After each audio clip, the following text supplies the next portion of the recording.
And this morning, we're going to talk about following your passion, and specifically a quote that is attributed to Booker T. Washington, and that is, "Success always leaves footprints." And I have with me this morning 5 panelists that I will introduce. David Spencer is a gospel artist over in Laurinburg. Mr. Darrell Kyler is a local business owner and happens to be an NATC alumni. Mr. Jamal Campbell is the Honorable Jamal Campbell is a Dillon County councilman. Ms. Beverly, or Dr. Beverly Gurley, is a former school superintendent and local business owner. And Pastor Dr. Orlando McCauley is also joining us. And so we're going to start out this morning. What we'll do is I will ask a question, and I will ask these 5 individuals their response to the question.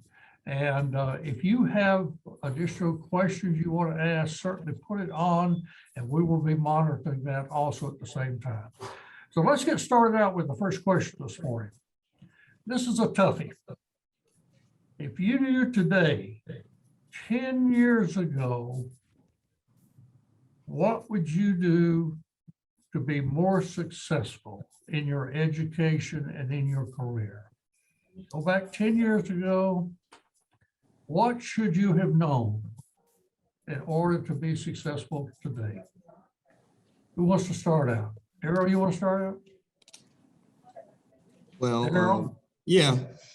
Well, first of all, I want to start out by saying thank you for having me on. And let me go ahead and take my glasses off because I'm trying to read my phone. But I would have definitely applied myself a little bit more.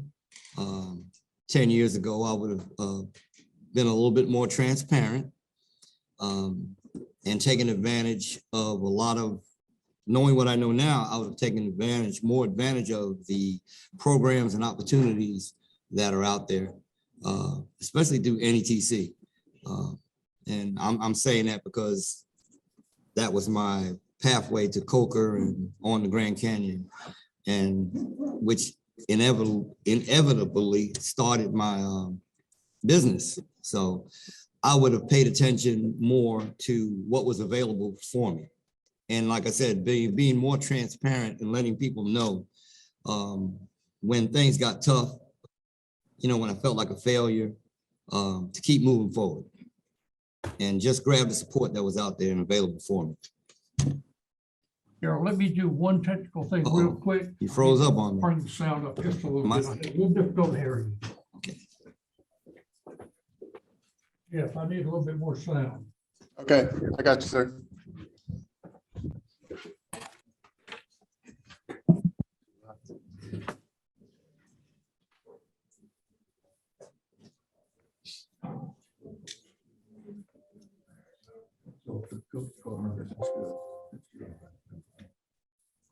Okay, thank you, Drew. Okay, Jamal, how about your take on this question?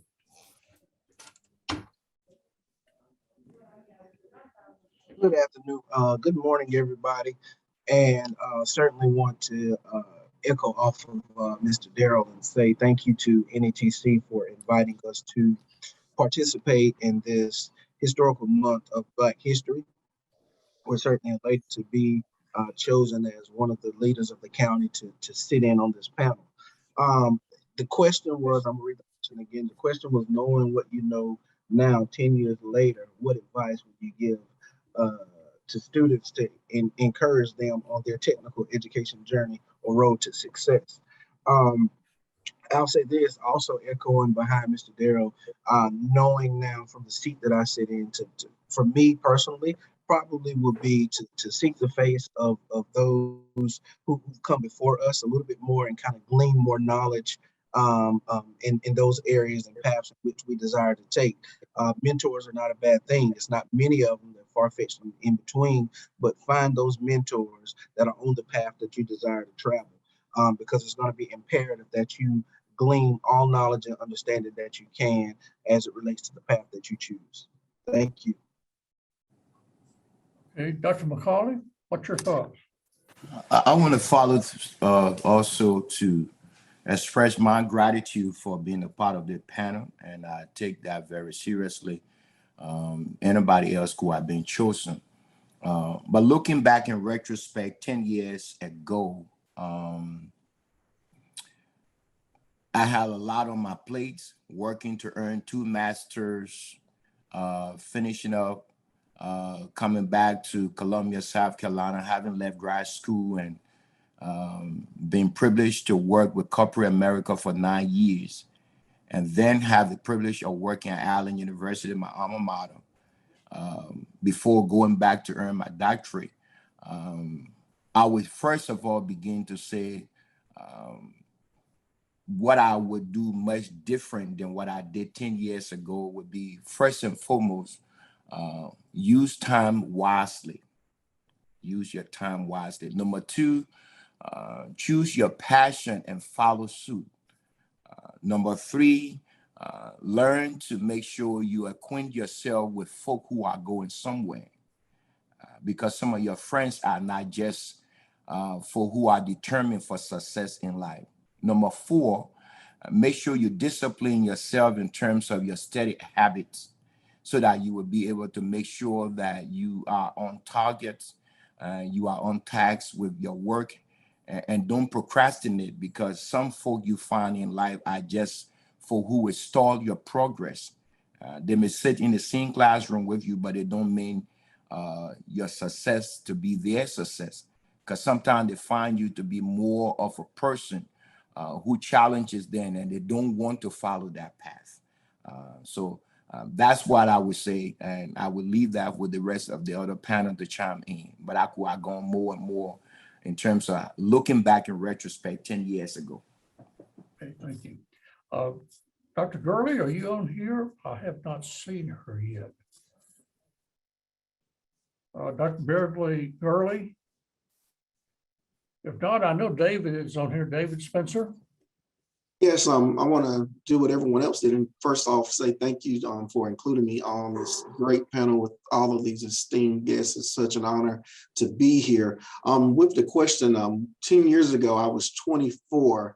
And so I think what I would have told myself was leave room for change.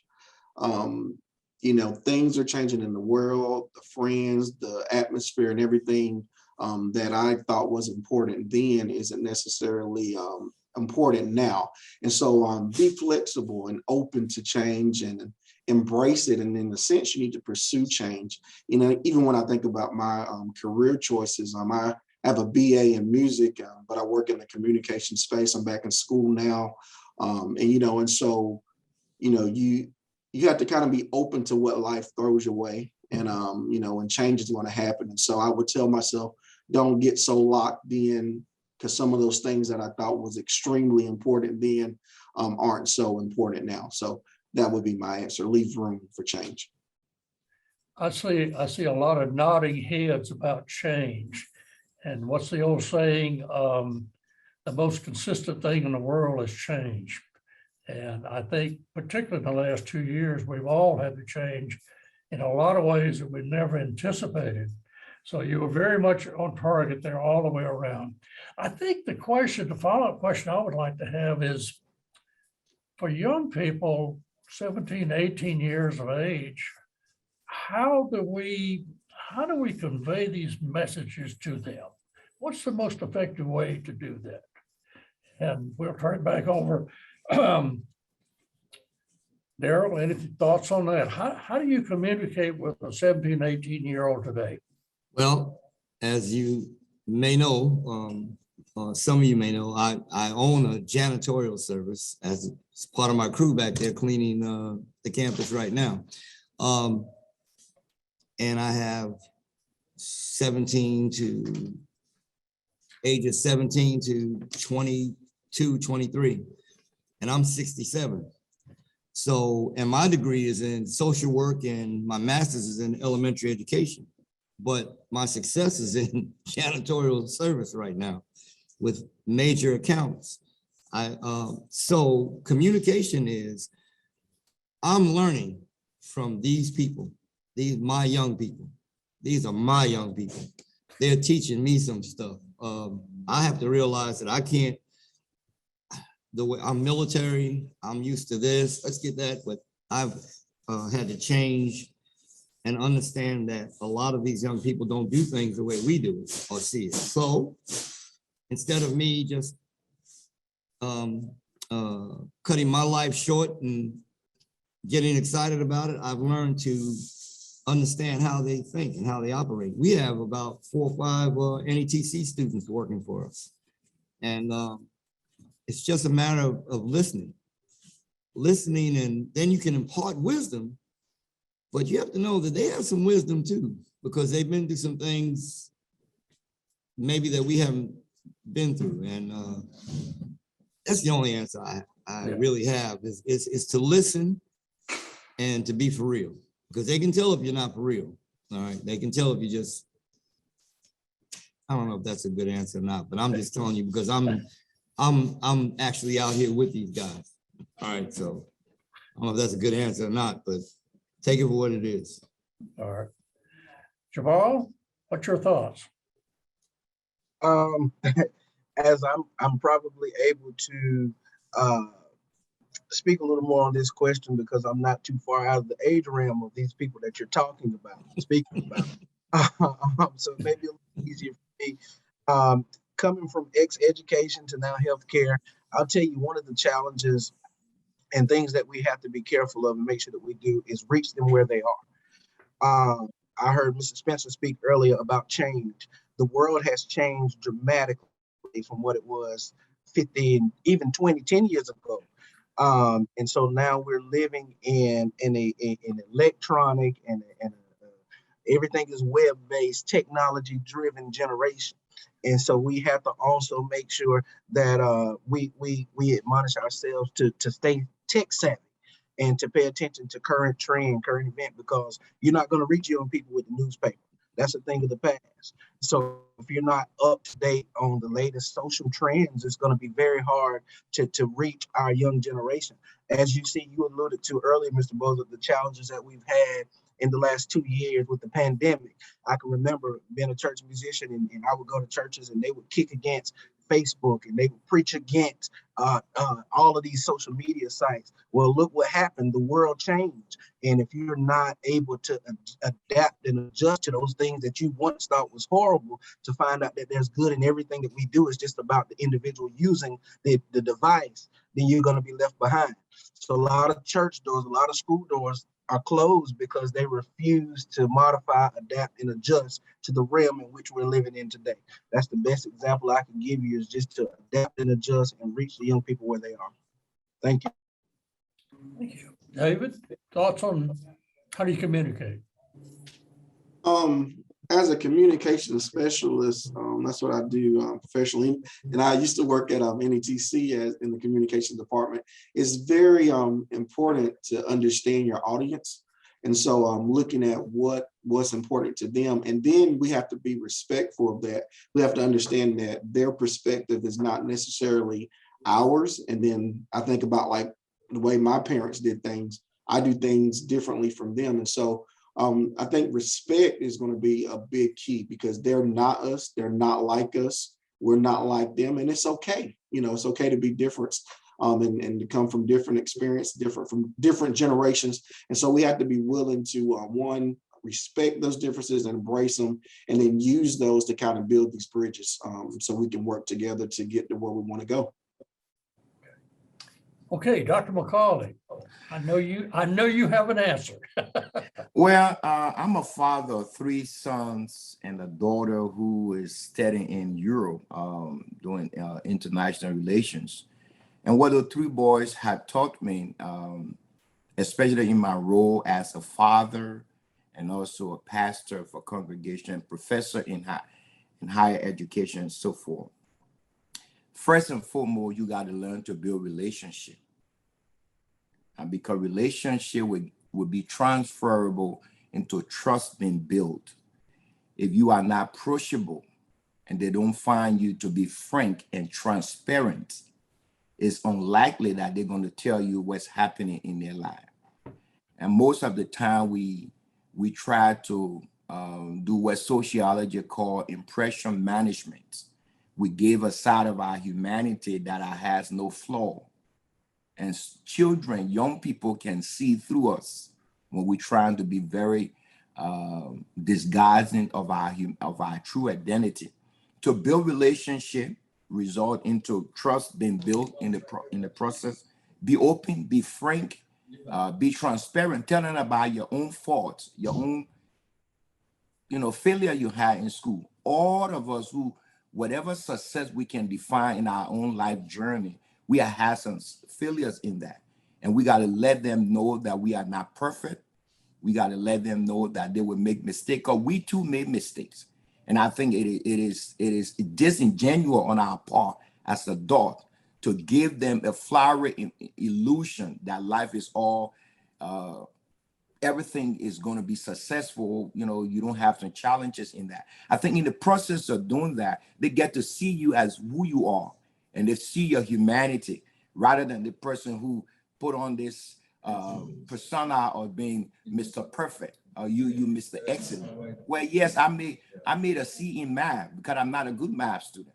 I was not a person who loved geometry. I don't love any of the math courses. I made a C. I made it through, but at least I could do some other courses. So tap into that side of their humanity that affirm and validate their own places where they see their shortcoming. And I think that's a way of bringing it alongside rather than being so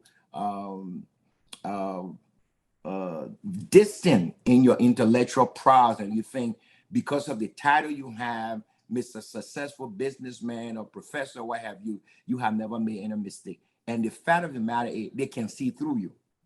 They see that you're blowing smoke, as they can call it. Okay, let's change directions just a little bit. One of the things that Booker T. Washington said was that success always leaves footprints. Success always leaves footprints. What's that? What's your thoughts on that, Darrell? I think you're exactly right. People, I'm finding that there are some, I'm not tooting my own horn, but there's some things that I've done. I've been in business since 2009, and I'm amazed. I have a 20-year-old running my business, and like Mr. Campbell said, and Mr. Spencer, I've actually found that these people are using some of the techniques that I taught them, things that I showed them, even when I thought maybe they didn't pick up any of the tips or advice that I gave them. They're actually mini me's, if I can use that term. But like you was so footprints, leaving a legacy is important to me. So I do believe that if somebody sees you that you're successful and you're moving forward, this is a good tool to use. Even when you think that they're not paying attention, a lot of them are. Just like if you're negative, if you're doing something negative or something that's not good, they'll pick up on that too. I also have sons and grandchildren, and but that's and I just got to throw this in because being an old guy, the 20-year-old that's running my business, we're doing things on the phone, apps. She's got people, I was a dinosaur. I was having people log in on paper, and she's got them all on the apps, and she's a hiring process and all this. And it's like, so I'm just overwhelmed with joy because there's some footprints left for me from some of these young people that I'm learning. Everything is a learning process. So the footprints, being transparent are just key, because people are watching you. They're just watching you. They're watching everything that you do and decisions you make. And I probably got off track because you guys can't give me too much time because I'll run my mouth. All right. Thank you, Darrell. Jamal, thoughts on footprints? The quote, success success always leaves a footprint. I wholeheartedly believe that. And I believe that the way the footprint is created and left is when you're given the platform, you have to lead by example. You know, and it's been proven. I just thinking back over the last campaign, for those of you who know, this is my first term on county council, and Mr. Moser happens to be one of my constituents.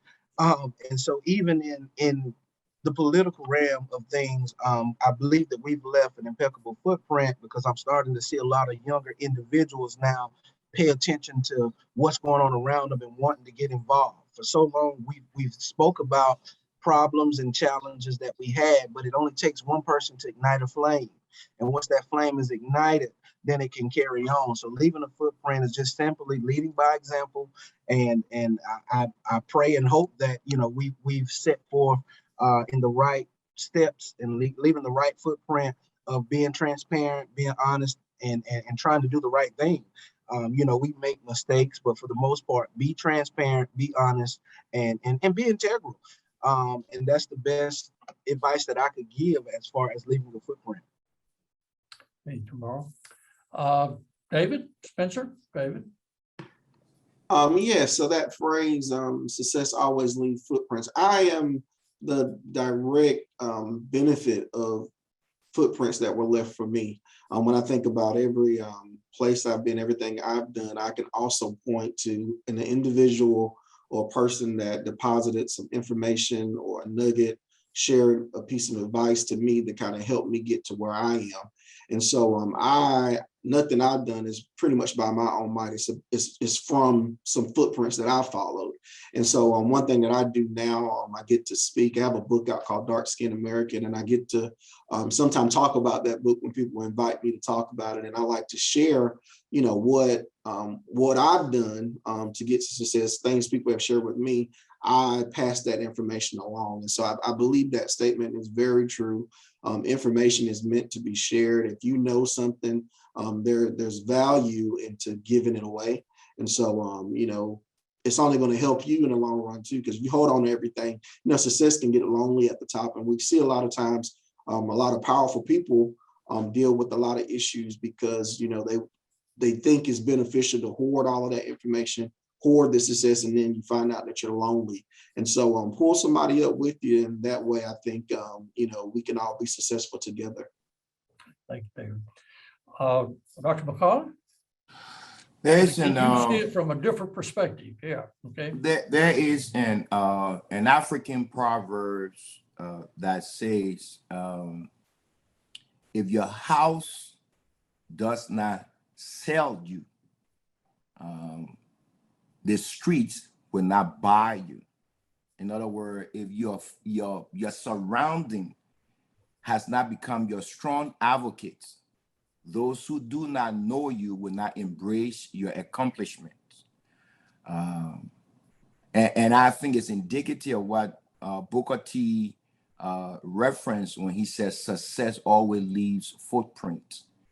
The question we need to ask is, how often have we made an impact of those around us? Because that's the household. That's the community that knows you.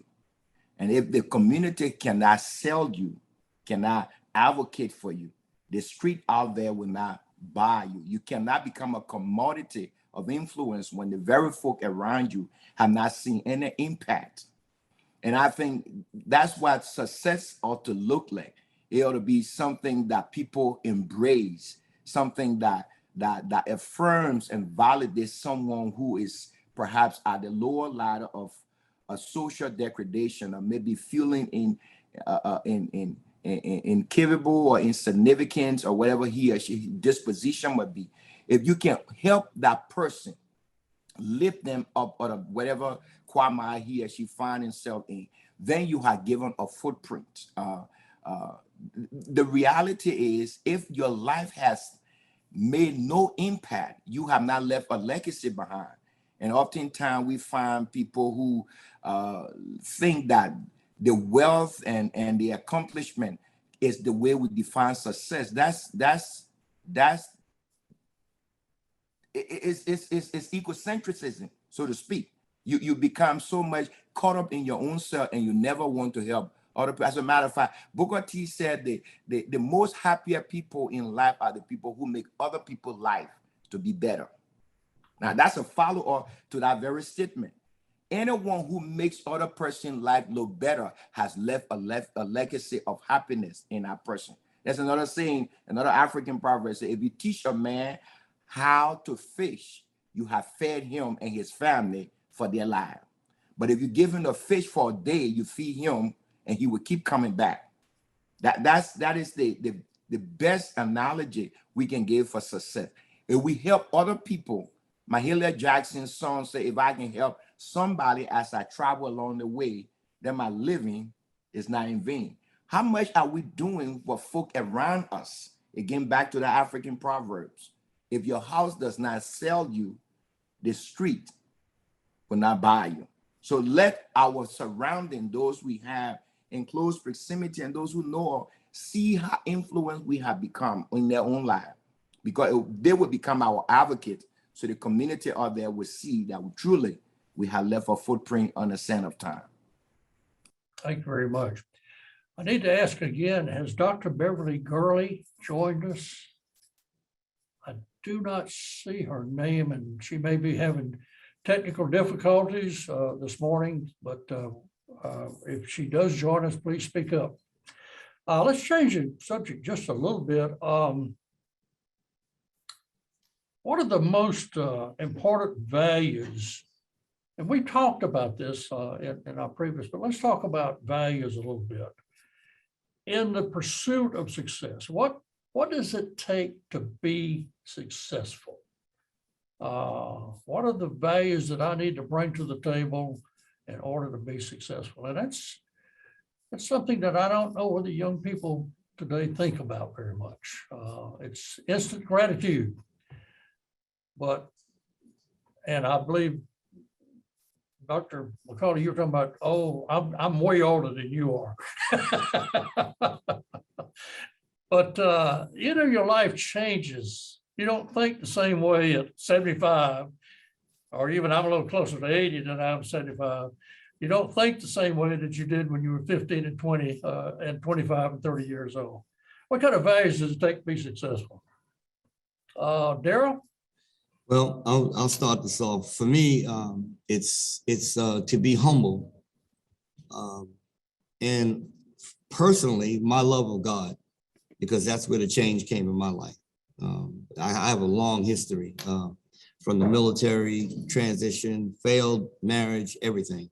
I've been out there. So when I speak to people, that's one of the things to me, to be successful is to deal with, like it was mentioned earlier, let people know if you're called to do that, the hard times and the areas where you failed and you missed it, and then the bounce back, the recovery. When you fail at something, that means you have a chance to start over. So, I'm a person that left New York at 17, joined the Navy, got a GED 6 years later, and was able to go back to school in my 50s and able to teach a little bit and with a master's degree. So success is, and after having a failed marriage because of my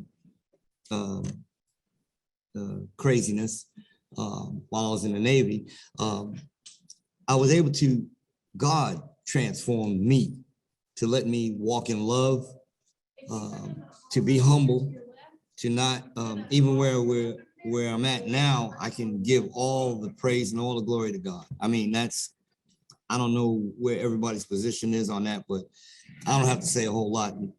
It's nothing that I've done, in my opinion. I think it's all God that transformed my life, that brought me out of the dirt and was able to bring me up. And when I talk to my young people too, I let them know that I put God first in all my decisions. I was just telling one of my workers last night, I said, now, they want to go here and here. I said, well, it's always good to know what the will of God. I said, do you believe in God? He said, yes. I said, well, you want to know what the will of God is for your life, where you're going, because you could want to go to New York and that may not be where God wants you to be. Just I interject as much as I can, but to me, success is putting God first. I mean, I know everybody on this panel knows about education and the road to success and stuff, but I just believe at this age at 68 and going through what I've been through, this is the path to put God first, keep moving. Very good. Thank you. Tomorrow? Again, let me just say, this is a wonderful panel, and it's kind of hard to just start by speaking on what you want to speak on without elaborating on what the person before you said. And so it's wonderful to hear Mr. Darrell talk about his love for God. I'll say, scripture tells us in Habakkuk 2, chapter 2, starting at verse 2 through 3, he talks about writing the vision and make it plain. One of my mentors said something to me not long ago that has stuck with me for the last 3 months. He was speaking about being intentional. And when you're intentional, it sets you up for success. How do you know that you're intentional? How do you know what your plans are as far as success goes? You can write it. The Bible says just simply write the vision and make it plain. So if I write it, I have a scalable goal. This is a scalable task list, and I can go through and check the boxes to say that this is where I am. Then I can measure my success. I can use that written division that I wrote to make my success scalable according to the goal that was set out to accomplish. So I can check the boxes. So I'll just tell you guys, just be intentional and what it is that you plan to do in every area of your life in which you plan to be successful. Follow the blueprint. The Bible is the basic instructions before leaving earth that Jesus left us. Everything that we need to be successful is there in every walk, every aspect of life. So remember, write the vision, make it plain. You have to first understand your vision. You have to first believe in your vision before anyone else can help you reach your goal of success. Thank you. David, coming over to you. One thing that I value, and I think people should value too, is balance. You got to create balance. And what I mean is, it'll be a shame to be successful in your career and all of that, and then go home and, you're a failure to your family, to your wife, to your children. And, you're doing good on the job, but your family don't know you, and so you got to create some balance. And I've been in situations where, leave the work, it'll be there tomorrow. Go home and spend some time with your family. I got 3 small kids and my wife, and sometimes you have to tell people no, because yes, that's important, but there are some other things that are important too. So create some balance in your life would be something that I make sure that I try to create. Balance. Yeah. Orlando, we keep coming back to you to wrap up our question. Yes, sir. Yes, sir. It's a very, very good question, and I think it's needed not just for young people and those who are pursuing life.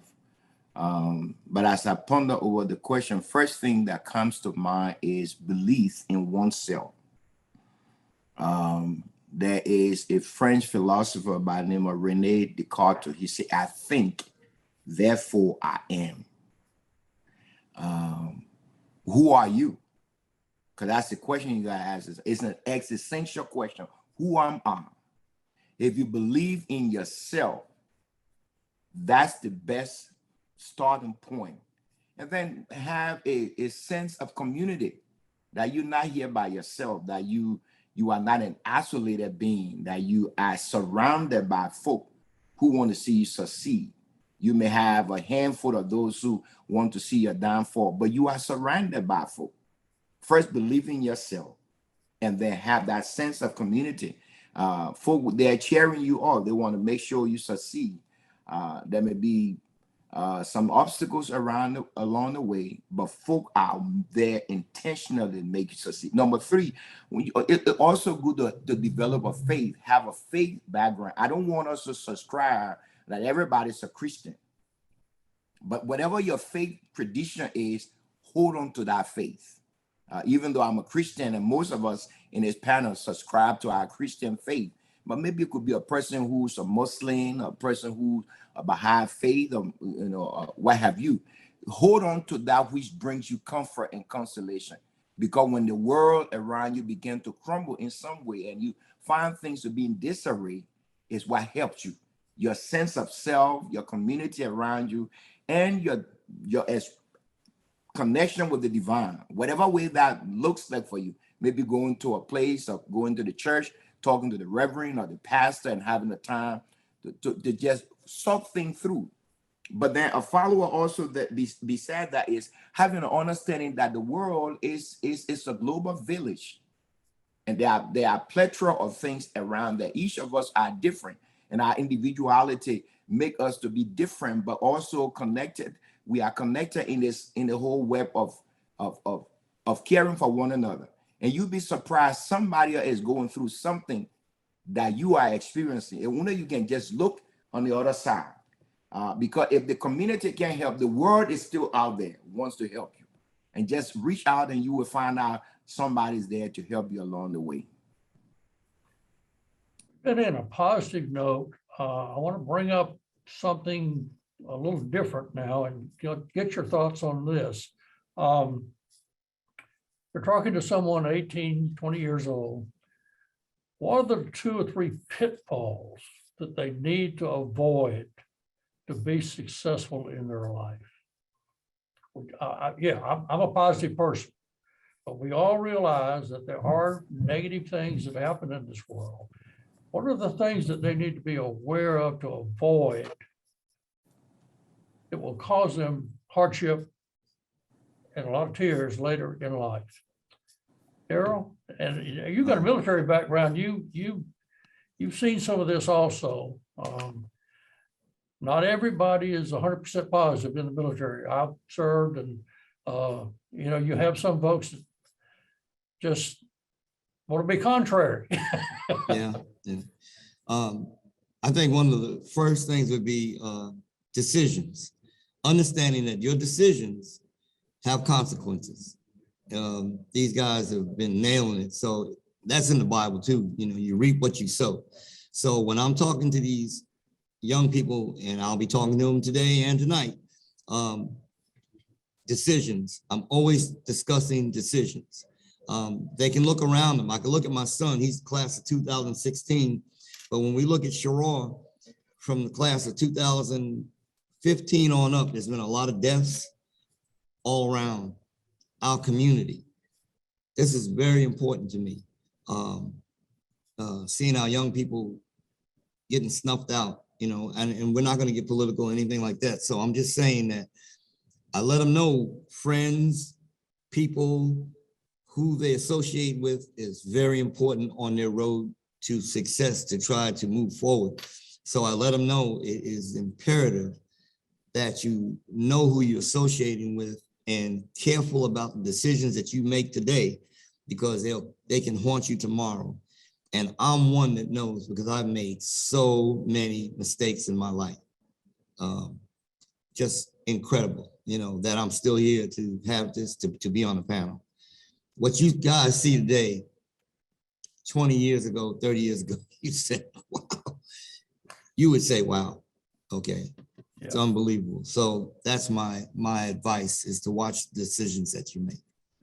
Thank you, Darrell. Mm-hmm. Tomorrow? Mr. Boza, will you please repeat the question for me one more time? I'm sorry. What pitfalls would you caution a young 18 to 20-year-old to avoid? Okay. Which would hinder his success or her success going forward? Okay. So the first thing I think that we need to be realistic here, and I heard Mr. Darrell speaking about decisions. Also, the pitfall of peer pressure, and choosing your friends and your peers, choosing them wisely, and also understanding what values one should possess if they call themselves a friend. Because we've heard and we've used the term time after time that you're guilty by association. And so a lot of times you may just be in the wrong place at the wrong time. So just be attentive, be vigilant, listen, and make sure that you're choosing your peers or your peers that you call your friends wisely. Dr. McCauley earlier alluded to try to grab onto the hem of somebody that seems to be going somewhere, because so often we'll do things to fit in because maybe my parents were PKs, or maybe I had strict parents who were school teachers, and maybe I couldn't go out to the dance and blah, blah, blah. And now that I'm of age to start to make my own decisions, I want to do those things that my parents sheltered me from doing. All right, so there's a reason, guys, there's a reason that your parents sheltered you and try to protect you from probably making those mistakes that Dr. McCauley alluded to earlier, that they may have not taken the time to actually sit down with you and elaborate on those mistakes, but in essence, they're trying to shelter you without elaborating. And so it's twofold, really. I think that we have to go back and ask the parents first to take responsibility and elaborate and let your children know, I'm trying to save you from making the mistakes that I made. And so then maybe a little more subject to take a second thought at following through with peer pressure, taking the hit on the fun, or taking driving drunk, or whatever the case may be. Because like you said, it's just like Newton law, for every action there's a reaction. At some point, God's grace and his mercy is gonna run out. You know what I'm saying? It's gonna run out. So don't become a habitual offender of the grace of God, because it's gonna run out at some point. So just I admonish you, please watch who you call your friend, watch the crowds that you hang in, because it's going to be imperative, and it may not haunt you now, but later on down the road, it may come up again. You don't want to be in the same spot. Thank you. David, thank you, Darrell. David? One thing I would tell people in general is just be careful how you spend your time. It's easy to get busy doing stuff, and sometimes it's not the right stuff. And so you wanna be mindful of your activities, like these gentlemen have said, the decisions you make. How are you spending your time? Where are you spending your time? You want to constantly reevaluate that and look at it. From the time you're born, you're running out of time. The clock starts ticking. So it's a resource that you can't get back. And so how you spend it, you need to spend it wisely. You need to make it count. And so that would be my one thing. Don't waste time, and be intentional about how you spend it. Okay, and Dr. McCauley, back over to you, sir. Thank you, David.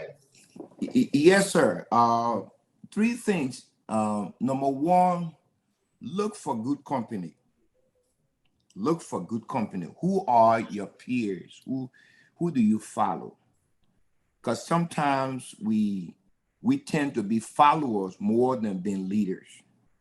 I have my own experience in high school, and being the son of a preacher, I was the leader. But I had somebody who was in our crowd who wanted to lead, and sometimes his leadership led us to go down the wrong path. 2 times we had a car. I mean, they were literally broken. And I took the responsibility to pay for that car, because I hired the driver for us to go hang out. So be careful, your friends. The Bible also says, Paul said, good moral corrupt bad company, or bad company corrupt good moral, so to speak. In other words, your association can lead you along the wrong path. Not everybody you call friend is your friend. So choose your company rightly. Number 2, learn to set goals in life. Determine, where do I want to see myself 5 years from now. Every goal has to have 3 things. And number 1, it ought to be measurable, it ought to be realistic, and then it should be obtainable. If you don't have a time span to say, I see myself 5 years from now, when I graduate from the technical school, I want to earn a degree, or maybe go on to get a bachelor, or maybe establish a business that's measurable. And if it is realistic, you can obtain it. So set some goals. Because there's an old saying, the person who set no goal got nowhere to go. And then you find yourself in disillusionment, and then you become carried away by everything that is trying to gravitate to you. And sometimes, most of the time, we look for the fast nickel than the slow dime, so to speak. We want it quick, and because there's no goal. And then finally, not only do we talk about your company, not only talking about, setting goal, be intentional. because procrastination will step in. There are friends who will influence you and tell you, say, man, we can hang out. We can do that. We come back next week. The test is tomorrow. We're not going to hang out tonight. We can come back and study in the morning. That's not going to happen because you can be half drunk and you're going to pass the quiz. It's just not happening. It's not possible. Everything in life has to be intentional. And if you are not intentional, you surely won't reach your goal. So those are the three things. Find good company, set goals for your life, and be intentional in terms of reaching that goal. If not, procrastination will step in. Where you thought you could have finished in 2 years, it get to be 4. Something else step in, it get to be 5. And all of a sudden you drop out of school and then you have a regret. Thank you. Your comments about association with who you associate with reminds me of a story here in Dillon. A late veterinarian, he's no longer with us, had 3 children, and just like everybody, that always a challenge as teenagers coming up. And his philosophy was, if it happens after 12 o'clock at night, I don't care who did it, it was your fault. You know what? That's a pretty good philosophy all the way around as far as association is concerned. Well, panel, I think we've had a fairly lively and informative discussion this morning. I really appreciate your participation. We probably need to do this every week, all year long, just to kind of share, exchange ideas, and hopefully the folks that have been watching here today have maybe picked up a point or two. We really have the challenge of reach out to our young people to help them, because this is a tough world, and it can be unforgiving if you get down the wrong track. And so I want to thank Darrell and Jamaro and David and Orlando, all 4 of you, for participating. Again, hopefully this has been informative. Again, next week, the 8th of February, 10:30 again. We will have a different topic to talk about, and we'll look forward to having a different group of panelists on that particular call. All right, I need to make one commercial if I can. Now, I've got a captive audience here. If you know a person, and it could be young, middle-aged, actually somebody older, that is interested in furthering their education, whether it's a degree or certificate, improving their skills or whatever, encourage them to stop by one of the Northeastern Technical College campuses. That would be Pageland, Sherrall, Bennettsville, or Dillon, and talk to the coordinators at those locations. A lot of people have the concept that they're not qualified to go to college or that they can't afford it. And I will tell you that the part about not qualified is incorrect, and the part about not affording it can be worked on. We have very fortunately over the years, and the staff at Northeastern Technical College has come up with a number of ways to finance an education. So direct those young people to try and whatever age group, if they want to talk about additional education, additional training, we're the place to do it. And we will more than happy to work out a program with them. So panelists, thank you again this morning for your participation, for your insight, for your wisdom. And for our listeners and viewers, thank you again for participating. And we'll see you again next Friday, February the 8th. Thank you very much. Thanks for having us. Thank you. Okay. Thank you.